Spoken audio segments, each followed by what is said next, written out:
pessoal, tudo bem com vocês? Aqui é o professor Eduardo Paiva para mais uma aula remota, né? Hoje a gente vai estar dando início aí ao terceiro bimestre, também conhecido como segundo semestre, e a gente vai, então peço que vocês peguem a apostila de vocês, abram na página 164, debaixo do título O Setor Industrial Brasileiro. Dá uma pausa no vídeo aí, pega seu material, procura a página direitinho. Achou? Então vamos lá. A gente falar sobre indústria brasileira, indústria nacional, né? Nós temos que entender que esse processo industrial brasileiro, ele começou muito atrasado em relação aos países centrais, né? Países da Europa e América do Norte. O Brasil começou seu processo industrial graças a uma crise, né? A crise de 29, que quebrou a Bolsa de Valores de Nova York. Poxa, professor, mas o que tem a ver a crise da Bolsa de Valores nos Estados Unidos com o processo industrial brasileiro? Resumidamente, nós temos que lembrar que o Brasil, até hoje, é um grande agroexportador, ou seja, né, ele produz muitas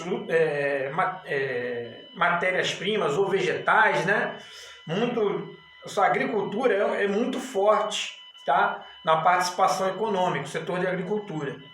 E quando a gente vai voltando no passado, né, o Brasil teve vários ciclos, né? Ciclo da cana-de-açúcar, e nós estávamos vivendo por volta de 1900 o ciclo do café, tá? Então o Brasil produzia, era um dos maiores, se não o maior exportador de café do mundo, produtor de café do mundo, tá? E nós vendíamos 85% dessa produção para os Estados Unidos. E o que houve em 1929? Uma grande crise nos Estados Unidos, e como nós tínhamos praticamente um produto e um cliente, então o que aconteceu? O Brasil, a reboque dos Estados Unidos também entrou em crise, né? Já que os Estados Unidos envolvido na crise não conseguia mais comprar o café brasileiro. Se nosso maior cliente não compra café, o preço do café desabou. Então, o restante dos clientes que tinha, né, para comprar nosso café, acabaram consumindo café a um preço muito barato, tá? Então, você tem nessas histórias aí até a queima do café para tentar segurar o preço, tá? Um dia a gente entra um pouco mais nesse assunto, mas hoje vamos voltar aqui à situação da industrialização. Então, a crise foi em 29. Em 1930, chega ao poder aqui no Brasil um presidente chamado Getúlio Vargas. E ele, junto com a sua equipe de governo, direciona: não, o Brasil não pode ficar dependendo de crises externas, nós precisamos diversificar nossos investimentos, né? Então, uma das coisas que a sua equipe de governo fez, né, foi tentar incentivar os grandes cafeicultores brasileiros a mandar o seu investimento não mais para o setor agrícola, mas para pequenas indústrias de bens de consumo, né? E o que é isso? Até então, vocês têm que entender o seguinte: até então, o Brasil, se você quisesse ter uma camisa, né, ou uma calça, ou um tecido, nós comprávamos da Inglaterra, tá? Todos os produtos industrializados, bens de consumo, eram comprados no exterior. Então, a partir daí, nós começamos a ter indústrias têxteis, tá? Só um parênteses aí, tá bom? O Brasil não começou a ter indústria em 1930. Nós já tínhamos algumas indústrias, principalmente quem aí é esperto, já ouviu falar no Barão de Mauá, era um grande empreendedor, um grande empresário brasileiro que fez fortuna, né, e teve muito sucesso fora do setor agropecuário, tá? Então, ele era que era pouco, né, mas era um grande industrial brasileiro, mesmo nesse período anterior à economia do café. Mas quando dá essa crise de 1930, então há um incentivo maior para que as pessoas também, as pessoas que tinham dinheiro, né, os grandes fazendeiros, levassem suas economias, já o ciclo do café estava próximo do fim, né? então levasse suas economias e montassem pequenas indústrias. E o governo o que fez? Para se produzir, por exemplo, maquinário, né, e mesmo material para as indústrias setor secundário, né, essas indústrias, o Brasil precisava de indústrias de base. O que são indústrias de base?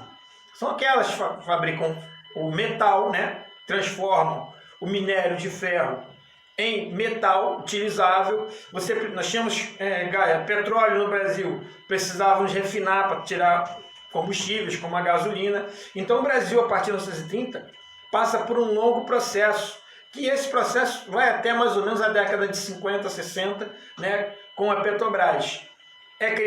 Nesse período é criada também a Companhia Siderúrgica Nacional, é aquela que pega o minério de ferro e transforma em metais. É criado também a Companhia Vale do Rio Doce, que é uma companhia que tira o minério, extrai o minério da terra, né? Então tudo isso aí são chamadas indústrias de base, né? Tem outras, essas aí são só alguns exemplos, mas são outras empresas, como a Fábrica Nacional de Motores, que vão fabricar motores. E o Brasil tem um grande investimento em infraestrutura, né? Para que as fábricas, as indústrias nacionais pudessem sobreviver e nós pudéssemos ter um aumento de produção, tá? Seguindo mais adiante aqui no texto, nós vamos ver a localização dessas empresas. Vamos lembrar, né, que a década antes do período do regime militar, né, um pouquinho antes, até a década de 60, a capital do Brasil era o Rio de Janeiro, tá? Então as grandes empresas, esse desenvolvimento industrial do Brasil foi a partir do Sudeste. Então ela ficou muito restrita ao eixo Rio-São Paulo. A capital era no Rio de Janeiro, enquanto os grandes cafeicultores eram dali de São Paulo, né, chamado Vale do Café, né, muito próximo do interior de São Paulo. Então essas grandes indústrias não iam ocupar as áreas das fazendas, elas começaram a ocupar a periferia das grandes, que seria o embrião das grandes metrópoles, né? Então ali a periferia em volta da cidade de São Paulo, mesmo na cidade de São Paulo, começaram a surgir as primeiras indústrias. E a partir daí você tem a exigência de mão de obra. Então a partir desse período você começa a ter um processo migratório de pessoas de outras regiões em direção ao Sudeste, principalmente as capitais Rio e São Paulo, atrás de novas perspectivas de vida. Não mais na agricultura, que deixou... A agricultura ela não deixou de existir. O Brasil sempre foi agroexportador. Mas houve também uma diminuição, principalmente na lavoura de café. E depois houve uma diversificação também de produtos, tá bom? Gente, o vídeo é curtinho, tá? Espero que vocês tenham entendido. Deem uma lida no texto, o texto está bem curtinho, está muito fácil de explicar, está bem explicativo. Eu estou aqui do outro lado do telefone remotamente para tirar dúvidas. Façam os exercícios, tá bom? O professor no final da aula vai estar deixando o gabarito para vocês. Agora seja honesto com você, faça os exercícios e depois você olha o gabarito, tá bom? Grande beijo, grande abraço, até a próxima videoaula e lembre-se, o professor vai estar entrando em contato com você daqui a pouco para te fazer uma pergunta, esteja preparado, vai fazer os exercícios.